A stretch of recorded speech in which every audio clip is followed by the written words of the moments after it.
மக்கள் டிவி நேயர்கள் அனைவருக்கும் திருவண்ணாமலை ஆனந்தாழ்வாரின் இனிய வணக்கம். இல்லங்களில் இருந்தாலும் ஆலயங்களுக்கு சென்றாலும் முகக்கவசம் முக்கியம் என்பதை உங்களிடம் வலியுறுத்தி இன்றைய ஆன்மீகம் அறிவோம் நிகழ்ச்சியில் மண்ணின் சாமிகள் அப்படின்னு சொல்லி நிறைய ஆலயங்களை நம்ம தொலைக்காட்சியில் வழங்கிக்கிட்டு இருக்கிறோம். அந்த அற்புதமான ஆலயங்களை நீங்களும் கண்டு பயன்பெற்றுக்கிட்டு இருக்கிறீங்க. நிறைய தகவல்களும் செயலி மூலிமா அறிஞ்சிக்கிட்டு இருக்கிற அத்தனை பேர்த்துக்கு நன்றி சொல்லி, அப்படி ஒரு அற்புதமான ஆலயமாக இருக்கக்கூடிய ஷோலிங்கர் அப்படின்னு சொல்லக்கூடிய ஷோலிங்கர் நரசிம்மரை கேள்விப்பட்டிருப்போம்.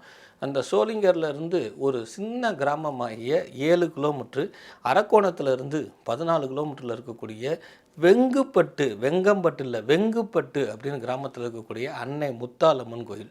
இந்த அன்னை ஒரு கிராமத்தில் இருக்கக்கூடிய கிராமத்து கோயிலாக இருந்தாலும் இன்றைய காலகட்டத்தில் ஏன் அவளை நம்ம கொண்டு வந்தோம் அப்படின்னா, தெய்வம் எங்கு வேணாம் இருக்கலாம், அதை நம் தேடி செல்வது தான் நம்ம பக்தனுடைய கடமை. அந்த கடமையை நாங்கள் தேடி சென்றோம், நீங்களும் பலனடைய வேண்டும்ங்கிறதுக்காக தான் இந்த வெங்குப்பட்டு. இந்த ஆலயம் இன்னும் வெளி உலகத்துக்கு நிறையா தெரியாமல் இருந்தாலும் மக்கள் டிவி மட்டுமே நேயர்களுக்காகவும் மற்றும் நேயர்களுடைய பிரார்த்தனைகள் பலிப்பதற்காகவும் இந்த வெங்குப்பட்டு முத்தாலம்மனை கொண்டு வந்திருக்கு. இந்த ஆலயத்தில் பார்த்திங்கன்னா சுதை வடிவத்தில் இந்த அம்பாள் இருக்கிறா. இந்த சுதை வடிவத்தில் இருக்கக்கூடிய சுற்றி வயல், இவளுடைய என்ட்ரன்ஸ் பகுதி, அதாவது நோயினுடைய நுழைவாசலே விவசாய நிலம். அந்த விவசாய நிலத்தை மறித்து பாதை போடும் பொழுது அன்னை உத்தரவு கொடுக்கவில்லையா, எனக்கு விவசாயம் தான் முக்கியம்னு. அப்போ விவசாயத்துக்கு முக்கியம் கொடுத்தக்கூடிய முதன்மையான கோயில் தான் இந்த வெங்குப்பட்டு. ஆற்றங்கரையோரத்தில் இருக்கிறா. இந்த ஆற்றங்கரையோரத்தில் சைடு வழியாக தான் நம்ம வண்டி வாகனத்தில் போய் பார்க்க முடியும். நடந்து போனோம்னா அந்த விவசாய நிலத்தில் அந்த கரையோரத்தில் ஏறி தான் அதை போய் பார்க்கணும். இன்றைக்கும் அந்த அம்மா அங்கேயோட இருக்கிறனால விவசாயம் தான் இங்கே நடக்குதே தவிர கோயில் பிரதானமாக நேர் வழியை அந்த விவசாயத்தை அழித்து செய்யவில்லை. இதை எதற்காக இந்த நிகழ்ச்சியில் கொண்டு வரேன்னா, விவசாயம் ரொம்ப முக்கியம், விவசாயி ரொம்ப முக்கியம். அந்த விவசாயியை காக்கக்கூடியதான் அந்த வெங்குப்பட்டு முத்தாலம்மன். தான் மிகப்பெரிய சக்தியாக இருந்தாலும் விவசாயத்துக்கு முக்கியத்துவம். நம்ம மக்கள் டிவியுடைய நோக்கமே விவசாயம் செழிப்பு பெறுவதற்காக தான். அப்படிப்பட்ட ஒரு அருமையான ஆயிரம் சுதை வடிவில் இருக்கக்கூடிய இந்த ஆலயத்துக்கு இடது கை பக்கம் ஒரு அரச மரம் இருக்குது. இந்த அரச மரத்தோட இந்த வேப்ப மரமும் சிறிது கலந்துருக்குது. இந்த மரத்தினுடைய ஆற்றலும், அதாவது அறிவியலை சொல்லிக்கிட்டு இருக்கிறேன், இந்த ஆலயத்தில் சுற்றி விவசாயங்கள் இருக்கிறதுனால அந்த விவசாய நிலையத்தினுடைய அமைப்பும் அன்னையின் அருளாலும் இங்கு சில நோய்கள் நிவர்த்திப்படுவதாக நம்பப்படுகிறது. அல்ல நிவர்த்தியாக்கி கொண்டிருக்கிறாள் இந்த அன்னை முத்தாலம்மன். பொதுவாக நிறைய நம்ம கேள்விப்பட்டிருப்போம். திருச்செந்தூருக்கு பக்கத்தில் குலசேகர முத்தாரம்மன் பேர். அதே போல் சென்ற நிகழ்ச்சியில் ராமநாதபுரத்தில் இருக்கக்கூடிய முத்தாலம்மனை பற்றி உங்ககிட்ட சொல்லியிருக்கேன். ராமேஸ்வரம் போகிறவங்கெல்லாம் இந்த முத்தாலம்மனுக்கு போங்கன்னு. நம்ம தொலைக்காட்சியிலேயே நிறையா முத்தாலா 3 லோகத்தையும் ஆளக்கூடியவள் அப்படின்னு அர்த்தம்.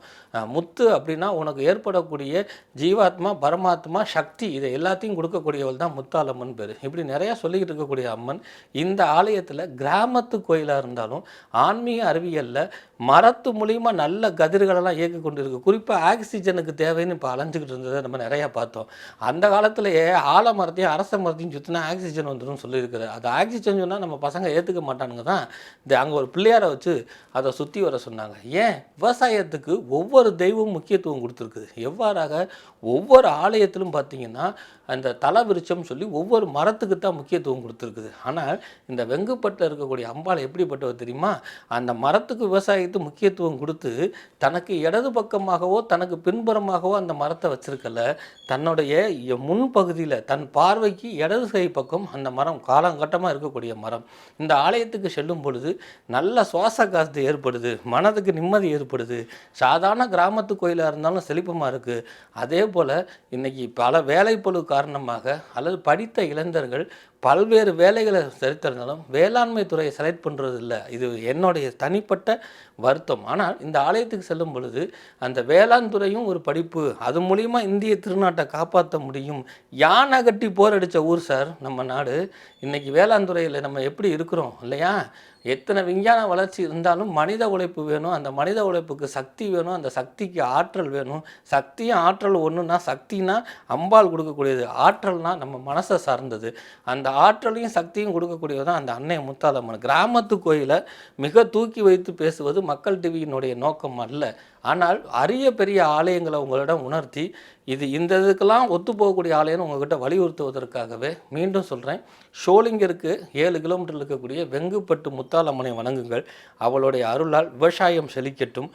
குறிப்பாக ஆக்சிஜன் குறைபாடு இருக்கிறவர்கள் அந்த அம்பாளுடைய அருளாலையும் அங்கே இருக்கக்கூடிய அந்த அரசமலம் ஆலமரத்தினுடைய அருளாலையும் உங்களுடைய ஆக்சிஜன் அளவை கூட்டக்கூடிய அற்புதமான அமைப்பை இன்னும் நிகழ்த்தி கொண்டிருக்கிறான்னு சொல்லி உங்களிடமிருந்து விடைபெறுவது திருவண்ணாமலை வாசி திருப்போணம் கோரக்நாத் அடிமை டி. ஆனந்தாழ்வார். வணக்கம்.